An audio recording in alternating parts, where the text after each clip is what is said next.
You're about to watch an edited version of a live interview between economist Dr. Robert Shapiro and investigative journalist Lucy Komisar, hosted on the subreddit Superstonk. To view this Ask Me Anything in its entirety, please click on the link in the description of this video. Dr. Robert Shapiro is the chairman and founder of Sonecon, a private firm that advises American and foreign businesses, governments, and nonprofit organizations. He was the principal economic advisor to Bill Clinton in his 1992 presidential campaign. Dr. Shapiro, how did you get involved in the issue of naked short selling? I was approached by three lawyers from Texas who explained their view that naked short selling, which is to say selling shares short but never borrowing or delivering those shares, was a widespread phenomenon, and it was being used to manipulate stock prices. If this was a large phenomenon, I would think I would have heard about it. And they said, fine, you research it and take as much time as you want and come to your own conclusion, and we'll pay for it. And so I began to look into it, and I began to examine the short selling in small NASDAQ technology stocks. That these stocks would be going along fine, and suddenly the shorts against them would skyrocket. Many of those shorts were fails to deliver or naked shorts, and the stocks would plummet. I looked into a particular form of stock manipulation, which was called a bottomless convertible or a death spiral financing, in which people came to small companies. They said, we'll put 15 million into your company, but here are the terms. If the price of the share declines over the next 6 months, then you make us whole by giving us more shares. And then what they did was massive naked shorting in those stocks. The stock price went down. They got more shares to quote unquote make them whole, which they used to cover their original shorts. And then they shorted again until often they shorted the company out of existence. And so I became persuaded that, in fact, this was a serious phenomenon. The only place that really had the records on this was an organization that's called the Dtcc. That's a private company that's owned by the big financial institutions and which clears all stock and bond trades. They refuse to release any records on any of these companies, but they kept on saying this is a minor phenomenon and it's really just about when naked shorts happen, it's really because they can't, because these shares have been lost in the mail, and excuses like that. Well, finally, the SEC sent its own economist into the Dtcc and said, you have to open your records to her. And she established that the DTC had been lying. Did you get involved with any of the early cases that the Texans, West Christian, and the others did? Yes, I did. And I became the damage expert for those cases. The damage comes when, these companies, the stock is falling, so they issue more shares because now they can't go to a bank, but they're issuing it at artificially depressed prices. And so I would figure out how much of the decline in the share price could be directly attributed to the defendant's naked short sales. The naked short sales they appear to the market just like regular short sales. It injects information into the market that people interpret as saying, wow, somebody knows something about this company, and so there's large scale short selling of this company. And the reason that signal is so powerful is that if it were a legitimate short sale in a company that had a lot of shorts out against it, in order to borrow the shares to sell short, a legitimate short seller would have to pay a big premium to locate and borrow those shares because they're in short supply because there are already so many shorts out against it. And so the market says, wow, if I've got shares in that company, I got to dump them. And that's another form of stock manipulation, which is injecting false information into the market. The naked short sellers are criminals. In the years to come, you would lock horns with the SEC, and one of your earliest attempts was to get the SEC to act on the stock loan issue. Tell us about that and how stock loans play a role in naked short selling. After the SEC issued the report from the economist who'd gone into the Dtcc, they said, well, we need to we need to look again at the regulation of short sales. And the regulations hadn't changed since the mid-30s when the regulations were created. I said, you have to discipline these naked short sellers by creating a system in which they bear an economic cost if they do this. And they take a real risk of losing a lot of money. And they came up with a regulation. It's called Reg Show, which set up a kind of complicated structure of if you had a stock that had very large fails to deliver and they weren't covered in a certain period of time, then the broker who would handle that could not sell short any more shares in that company. They also, however, grandfathered all the existing fails to deliver. And so all these companies that were being destroyed by naked short sales, the SEC wasn't touching. And they said, well, we don't want to trigger what are called short squeezes. And if you said you've got to make all your naked shorts real, the only way they could do that would be to go into the market and buy the shares. And that would send the price of the stock up and there'd be a short squeeze. And they said, well, we don't want to have a short squeeze. And I said, look, short squeezes are the way the market disciplines bad behavior. That's exactly what you do want.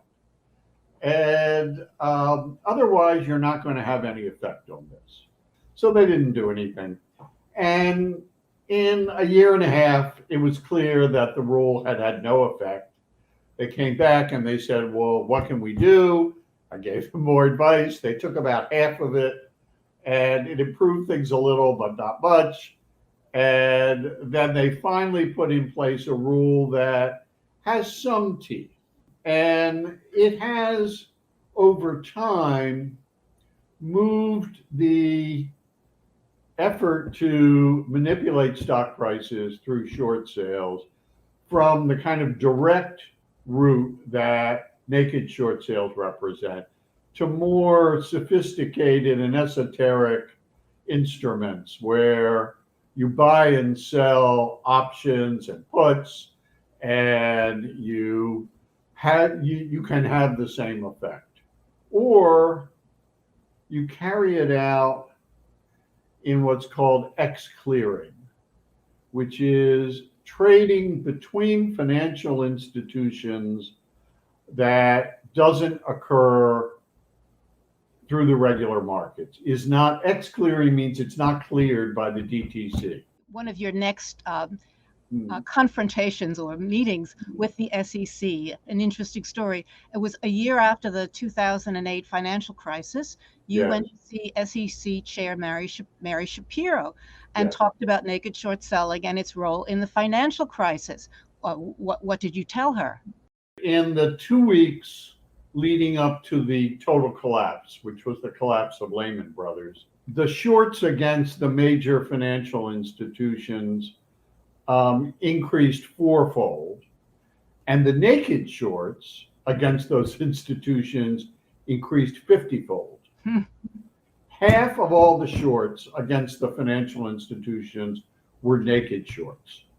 But the naked shorts, this massive piling on of naked shorts, brought those companies down within a very short period of time. And the impact of the collapse of companies like that, if it happens suddenly, is very great to the markets, because the markets don't understand it and they kind of freeze up and they say, what's happening? We don't know where everybody else is. Had there not been any naked shorts, they might have been able to handle those bankruptcies much as they did the GM bankruptcy. And I was explaining it, and the head of the staff head of the enforcement division, who had written the reg show, or was in charge of writing the reg show rules, and who I had tangled with previously when I said your rules aren't going to work. He was in charge of this hearing, and I was literally in the middle of a sentence, and he said, your time is up. And he turned off my microphone. He would not allow the full case to be made. You know, I have this saying that the difference between the people who do this massive naked short selling and the rest of us is that the rest of us are willing to take economic risk, but no legal risk. The difference is these people are willing to take legal risk, but no economic risk. And the fact is that this kind of fraud is designed so they can't lose. As you were trying to get the SEC to deal with naked short selling, you were being denounced by the Dtcc, the Depository Trust and Clearing Corporation. Yes, I was. And why did the Dtcc attack you? Well, they attacked me because I was drawing attention to two things.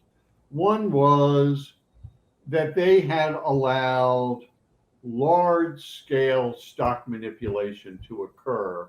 If there is a naked short sale, what the DTC does is it goes into its reservoir of all the shares in that company, which it's holding, and it covers it and says to the naked short seller, well, you owe us this, you owe us the shares.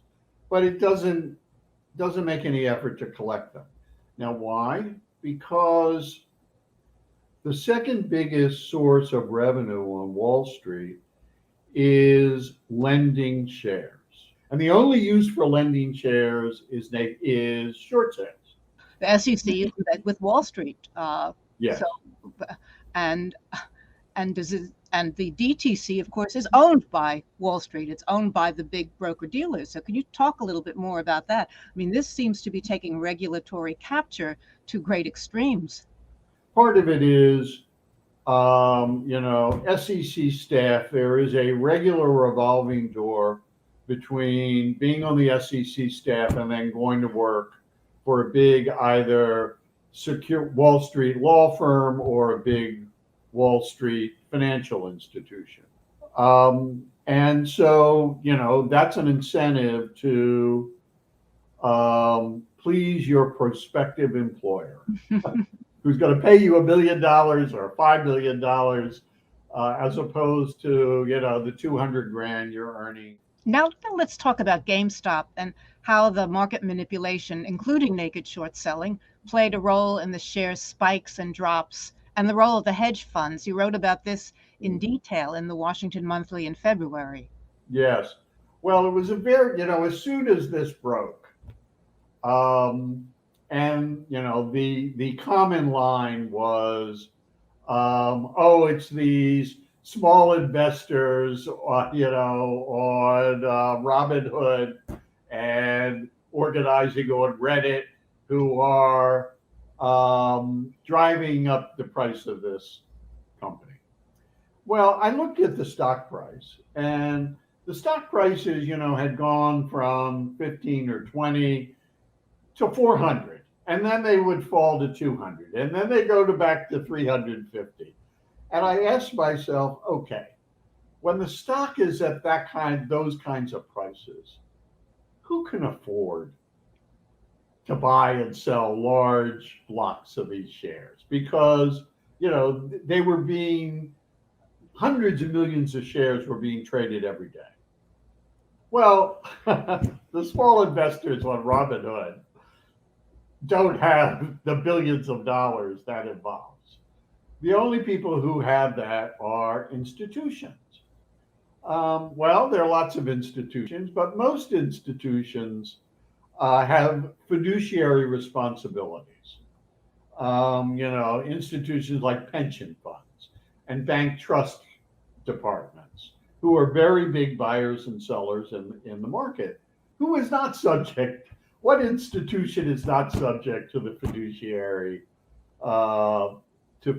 responsibilities? And the answer is hedge funds.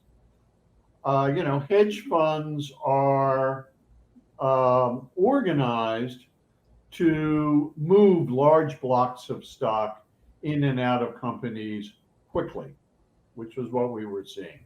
And so to me, this looked like a battle between hedge funds. The hedge funds on the short side and the hedge funds on the long side. And that's why it kept going up and down and up and down.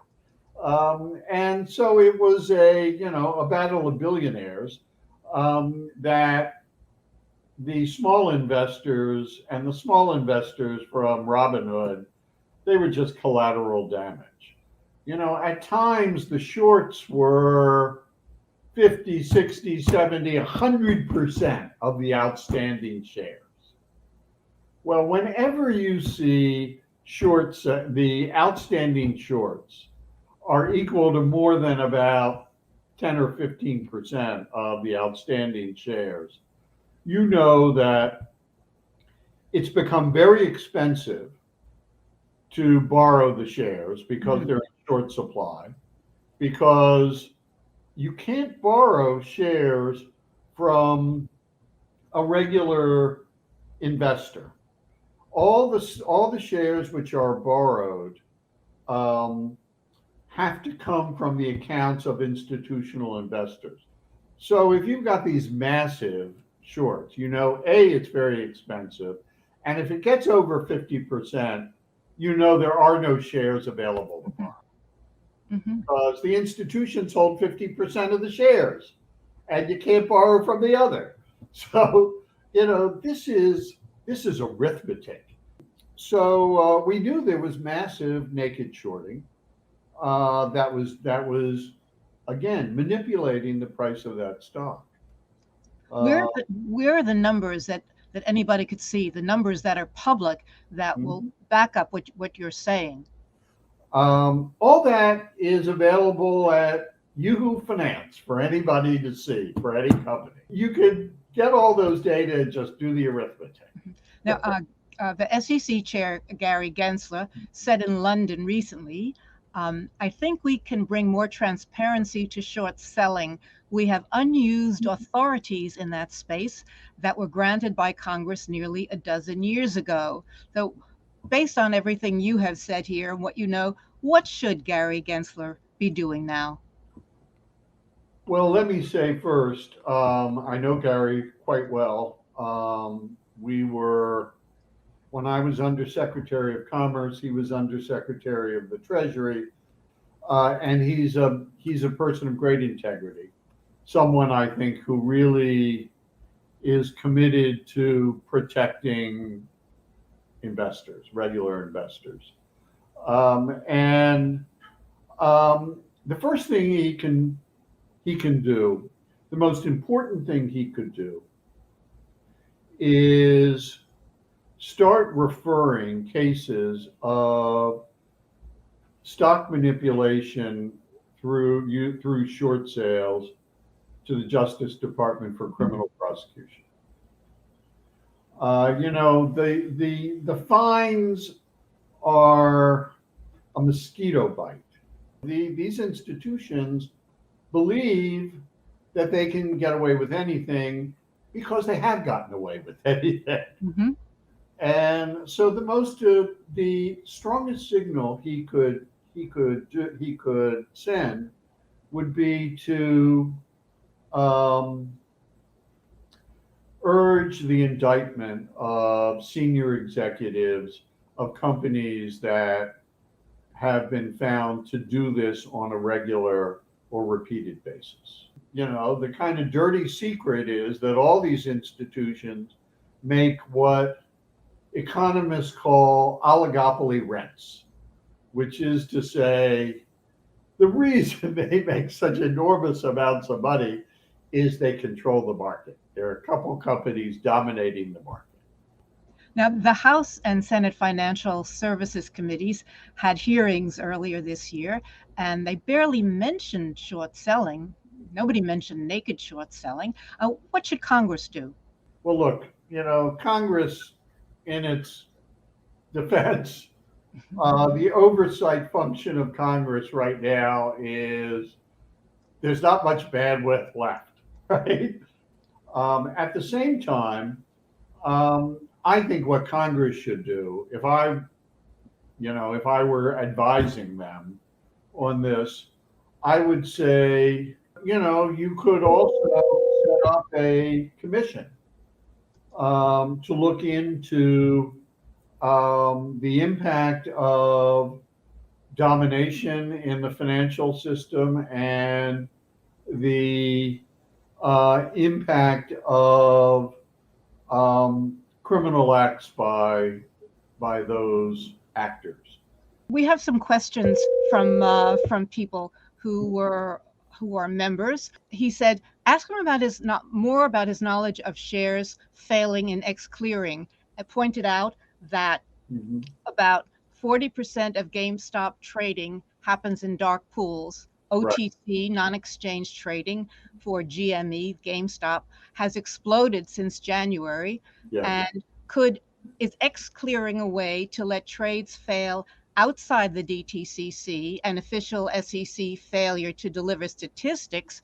What happens with ex-clearing fails, and how can we put pressure on regulators to make RegShow apply to all trades, including ex-clearing, and establish fairer, more transparent markets?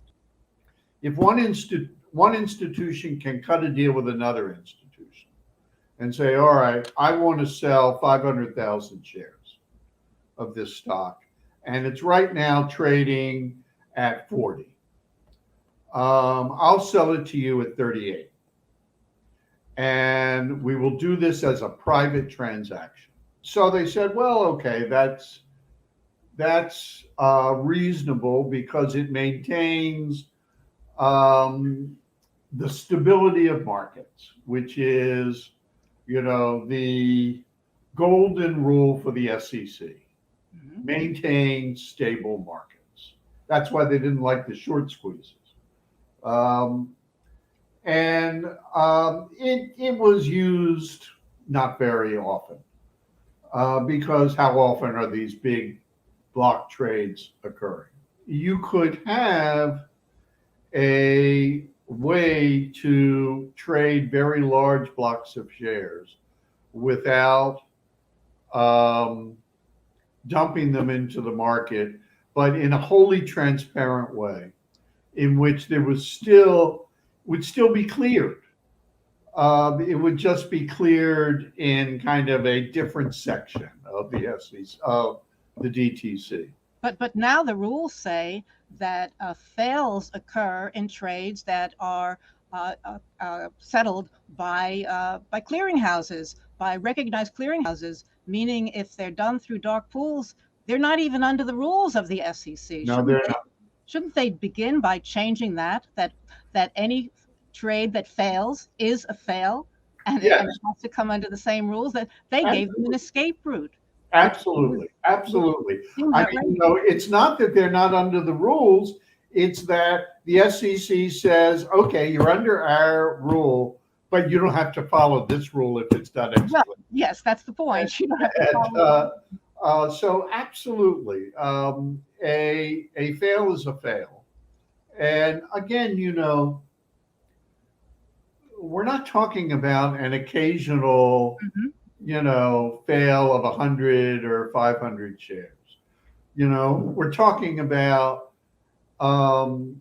fails of millions and tens of millions of shares that are sustained for days, weeks, months.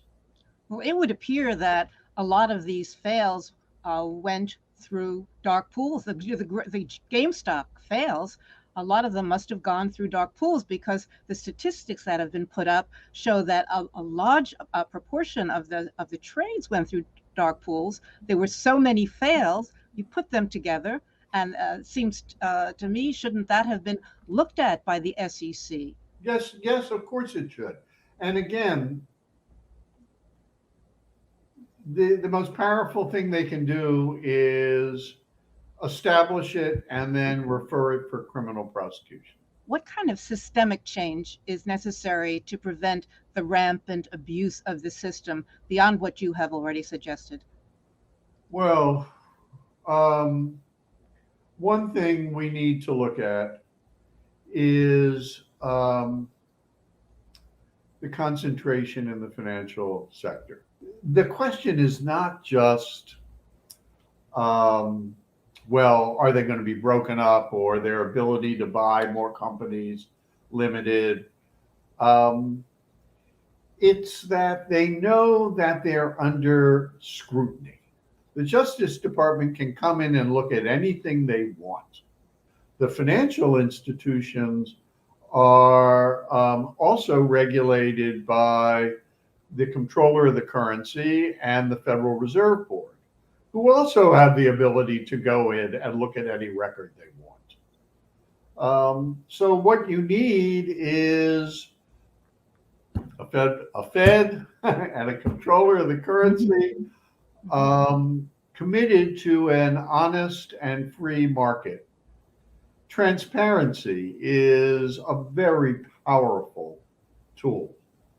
And if only because transparency raises the possibility of class action lawsuits, Mm-hmm. if as well as perhaps criminal prosecution. You got to put. I think these people are beyond the fear of God. I think their behavior shows that. But you got to put the fear of something into the highest levels of finance and all the trading desks in finance. Suppose going forward, suppose there was another big spike uh, in GameStop or AMC. Is there something that the SROs, the self-regulating organizations such as FINRA and the SEC, if there's a violent price shift, should they have acted quickly instead of basically, I could see doing nothing? Because is there some systemic risk posed by that kind of event? Well, when it comes to a stock like GameStop, there's no systemic risk because it's a small company that is not connected to basic parts of the economy. But there may be it could be used to investigate whether there's a systemic problem. That is, whether what's happened to them is happening at some level to lots of other companies. This is not a front burner issue. We're in the midst of a terrible pandemic and huge economic distortions. These issues are not at the top of most people's list of things to do.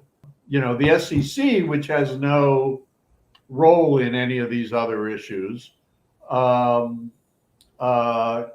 begin to ask what behavior warrants by financial institutions warrants a criminal investigation, and why I suggested that a blue ribbon commission to investigate this and establish the facts, get access to all the data and establish the facts, and And then Congress and the administration can take serious steps.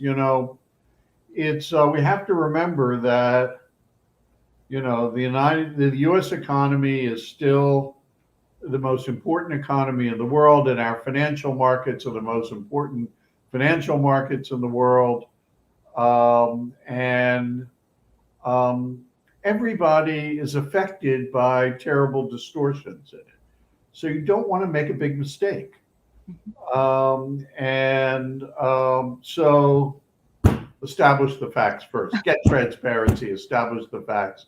Mhm. You can have serious structural and systemic change. I think that's a good place to end it. And I want to thank Dr. Robert Shapiro for being on this Super Stonk AMA and said things that a lot of us, including me, found quite fascinating and very important. Thank you. I'm Lucy Komisar. My pleasure, Lucy.